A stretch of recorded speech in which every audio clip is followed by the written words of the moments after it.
Now, as you probably all know, soul guitar fills are full of double stop licks. The most common intervals for those licks are thirds, or sixths,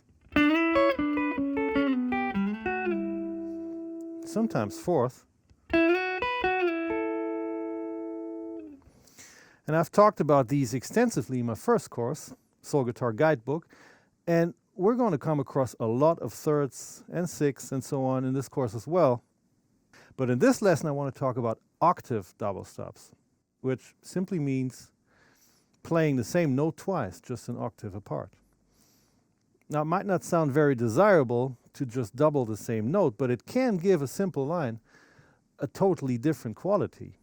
It's a really effective way of making a lick or a section stand out. Jazz guitar players like Wes Montgomery or Kenny Burrell use this technique a lot, but also players like Johnny Guitar Watson, who's a favorite of mine, incorporated octaves in his solos quite often, especially on his funkier tunes. I'm playing octave licks in some of the solos on this course, so I thought I might as well take a closer look at them. I'd like to show you some different shapes of octave double stops, where and how to easily find them on the fretboard, and then also talk about different approaches for your right hand. Okay, so finding octaves is easy. For any given note we play on the low E string, there will be an octave on the D string 2 frets up. If I play a C in the 8th fret of the low E string, there's another one here on the D string in the 10th fret. The same is true for any note on the A string. There's an F in the 8th fret, and there's another one here in the 10th fret of the G string. So for all octave double stops on the E and D or A and G strings, just remember, find your note on the lower string, skip a string, then move up 2 frets, and you got your octave. For the D and G strings, the shape is slightly different. You need to move up 3 frets on the highest string to find your octave. So for a C, in the 10th fret on the D string, there's an octave in the 13th fret on the B string. And the same is true for an F on the G and the high E string. Now, these are the shapes I use the most when I play octaves. There are more, like D and E string, or A and B string. This time skipping 2 strings and moving down 2 frets.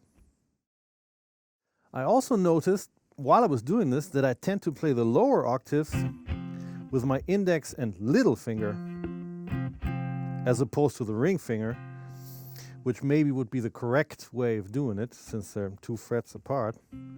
But it just feels more natural to me to do it like this. Whatever's more comfortable for you is fine, I guess. Now, if you take a simple blues scale lick on the low strings, like this,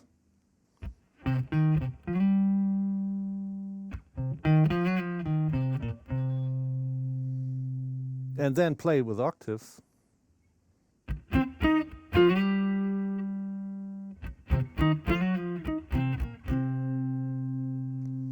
it sounds a bit cooler, maybe even a little jazzier, even though it's the exact same notes. Now, as for my right hand, I can use different ways to play these octaves. Number one is by just playing with my pick. If I do this, I have to make sure to mute the open strings with the fingers of my left hand, like this.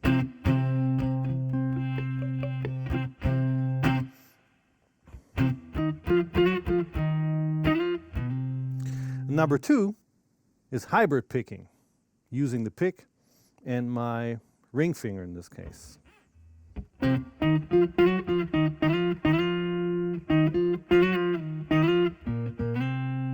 If you do it like this, you don't have to worry about muting the strings so much. And the third one is by just using my thumb. And this produces a very cool sound, in my opinion, really warm and jazzy.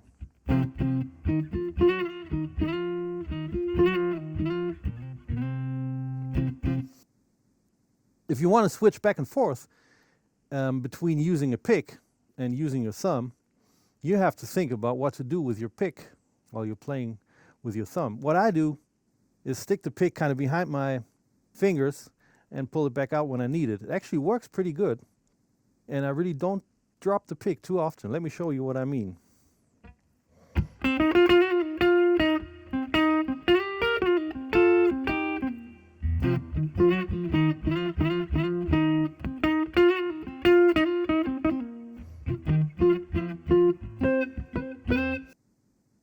Takes a bit of practice, I guess, but I do it all the time without even noticing.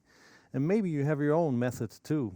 Of course, this is very helpful not only for octave licks, but for all other times you want to go back and forth between a pick and your thumb. Something I do quite often because it's a nice way of getting a different sound.